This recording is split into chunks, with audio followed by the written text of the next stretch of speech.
and welcome to Imagine This Stories. I'm so glad you're here today. Have you ever heard of a disease called leprosy? Do you know how it got its name? Leprosy comes from the Greek word lepra, which means scaly, because when someone gets leprosy, their skin starts to look kind of scaly. This got me to thinking. When I think of scales, I think of dragons. So I think a name for this sickness that sounds much cooler than leprosy would be dragon sickness or dragon scale disease. But clearly they didn't leave the decision up to me. So today we're going to talk about leprosy, or as I like to call it, dragon sickness. So sit back, relax, kick off your shoes, and for the next few minutes, imagine this.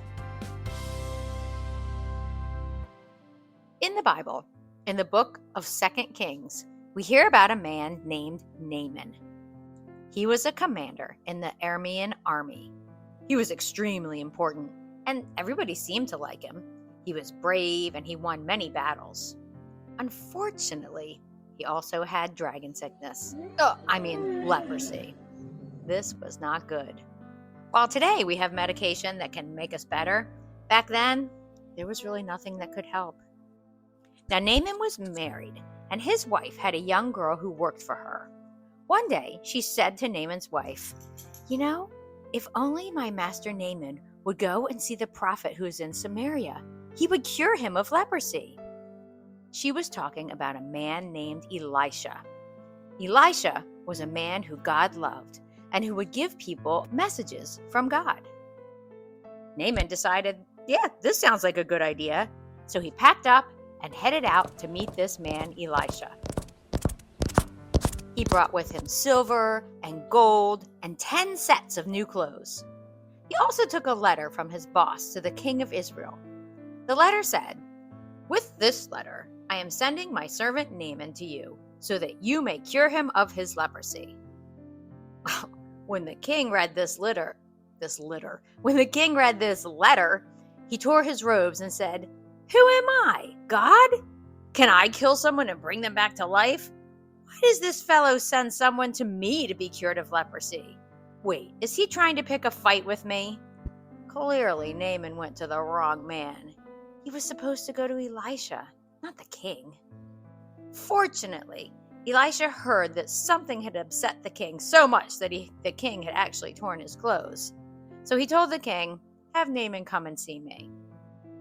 So Naaman packed up his gold and his silver and his horses and chariots and 10 sets of new clothes and went to see Elisha. When he arrived, he waited outside the door. Elisha sent out a messenger who said to him, "Go and wash yourself 7 times in the Jordan River, and you will be healed." That sounds simple enough, doesn't it? Unfortunately, this actually made Naaman mad. He said, "Well, I thought Elijah himself would at least come out and maybe wave his hand over me and say some great words and I would be cured. And why do I have to go to that river? There's lots of other rivers that are nicer than that." So Naaman turned and stomped off. Fortunately, some of Naaman's servants went to him and said, "Look, if this man Elisha, who was a great prophet, had told you to do something really spectacular or really strange, you would have done it, right? But he told you something simple. Go to the Jordan River and wash 7 times and you'll be better. Why don't you just do that?" Naaman got to thinking. He really couldn't argue with that, could he?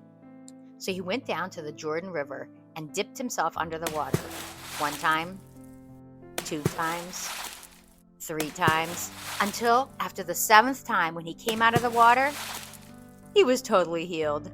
His skin looked like that of a young boy. No more scales. Then Naaman and all his servants and all his stuff, his silver and gold and 10 sets of clothes, went back to see Elisha.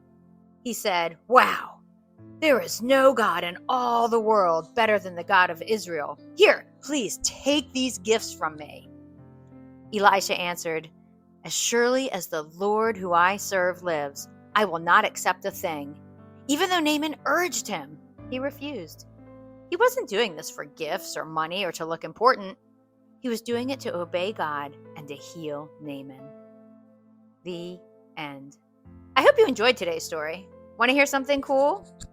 I actually looked up to see if there's such a thing as dragon sickness. While it's not a real thing, if you've ever read the stories The Hobbit or Lord of the Rings, it's mentioned in these books. I totally forgot about that. It's a sickness that people get from spending time with dragons in these books. As everyone knows, dragons are super greedy and they love gold.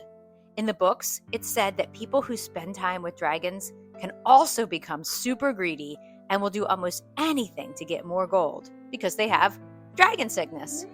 Who knew? Thank you so much for listening today. I hope you'll share this podcast with other people who you think might enjoy it.